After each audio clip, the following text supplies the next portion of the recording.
With us today, we have Dr. Dannagal Young, an associate professor of communication and political science at the University of Delaware. Dr. Young studies the psychology and influence of political entertainment, and she's the author of Irony and Outrage, the polarized landscape of rage, fear, and laughter in the United States. Dr. Young, thank you so much for joining us today. Thanks, Stephanie. Let's start off by talking a little bit about conspiracy theories. In a recent interview, you talked about the special sauce that kicks off an interest in conspiracy theories. Can you explain a little bit about the ingredients in the special sauce? So when we think about people who are prone to believe in conspiracy theories, there's sort of some underlying conditions that are typically met. These are individuals who are in some way feel socially detached or socially maligned. So at a psychological level, that's happening. They also, in terms of how they interact with or perceive larger institutions, these tend to be individuals with lower trust in institutions, including government and media. And so if you have those conditions, and then you put on top of those other aspects of uncertainty or feelings that the world is slightly chaotic, and combined with a sense that things are categorically like unfair, those things are going to fuel this kind of behavior. You talked a little bit about the line being blurred between opinion and analysis programming versus news programming. Why is that something that we need to be concerned about? For me, the big concern is that not that these two genres exist, because they've always existed, right? You've always had an opportunity for editorial content that has opinion at its core. There's the editorial page where we know that's where we go for opinion. The concern is not that it exists. The concern is that it is being sort of cloaked in the trappings of serious journalism and truth and sort of empirical reality and empirical truth in ways that I think are complicated for people to understand. The Pew Research Center did a really fascinating study to try to understand how it is that people come to understand a distinction between opinion programming and, no, it wasn't opinion program, it was opinion statements and factual statements. Like, what is the difference between those things? And many people were unable to discern the difference between an opinion statement and a factual statement. And so to the extent how can you tell? How can people tell if they are consuming these so-called news or so-called opinions? How can they be critical thinkers and determine?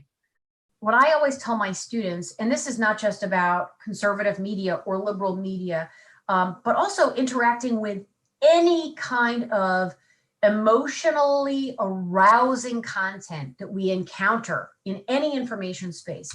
The first thing to ask ourselves when we are about to respond, whether it's we're about to like a Facebook story or share it or retweet it or comment on it or talk to someone about it, first thing you ask is, who is benefiting from my emotional response? Number one, who is benefiting from my emotional response? And what are they trying to do with my emotional response? And a lot of this has to do with the economic incentives of our media environment that really reward and fuel this engine.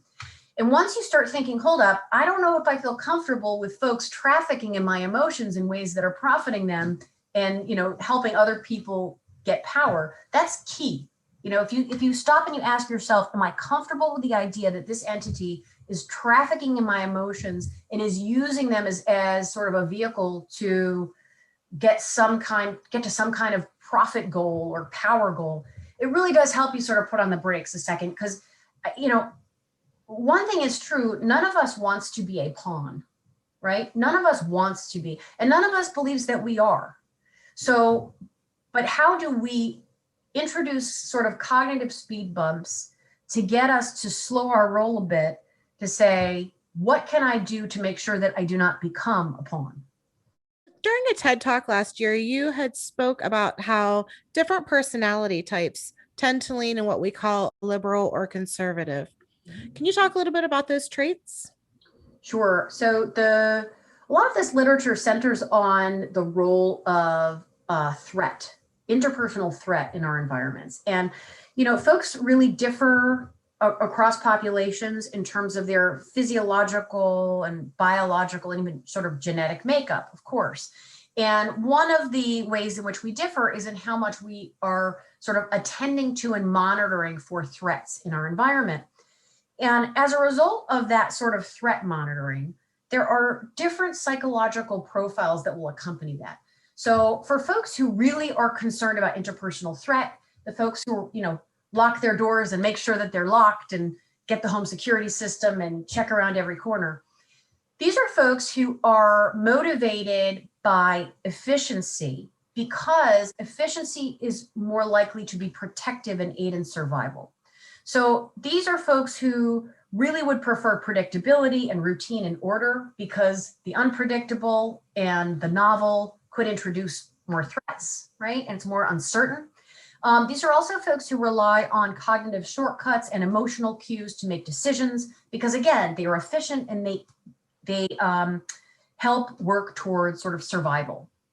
On the other side, you have the folks for whom threats are not as big of a concern. That kind of puts them in this sort of luxurious place where they can be okay with uncertainty, they can be okay with novelty, and they can think about things for a long period of time before making a decision because they do not feel that same kind of reflexive pressure towards efficiency. So what ends up happening is that those folks who are threat monitoring, driven by instincts and heuristics and need order and closure, they tend to be social and cultural conservatives, in part because of the way that these traits manifest themselves and the things that they're concerned about, which makes sense when you think about attitudes towards things like immigration or criminal justice, and even aspects of sexuality. So they would prefer things to stay the same and for things to stay ordered in that way.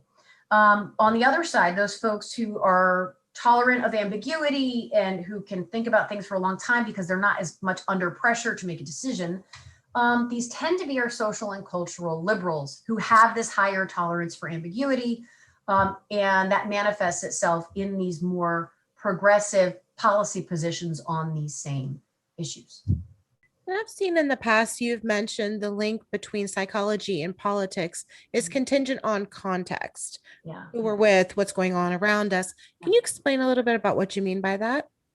Yeah, so we all have different social identities, right? Whether I think of myself as, a member of my neighborhood community or a part of the University of Delaware community or as a New Hampshire native, even though I now live in New Jersey.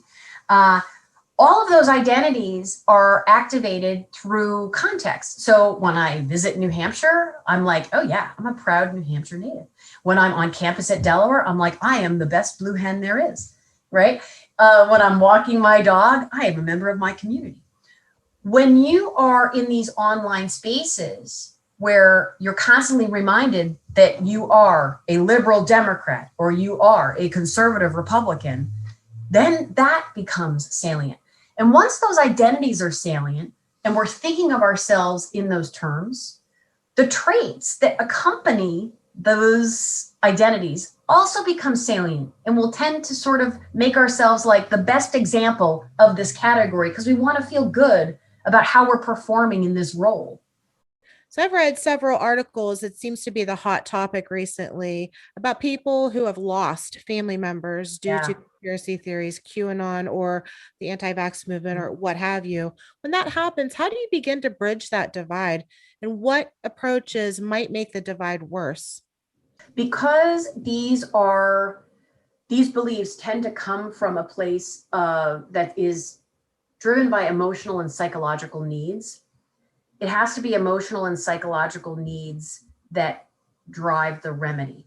So the folks who are believing in these things are receiving from them some sense of community. Their identities are sort of enhanced by membership in these communities, especially these online groups. They've become a part of like a QAnon group.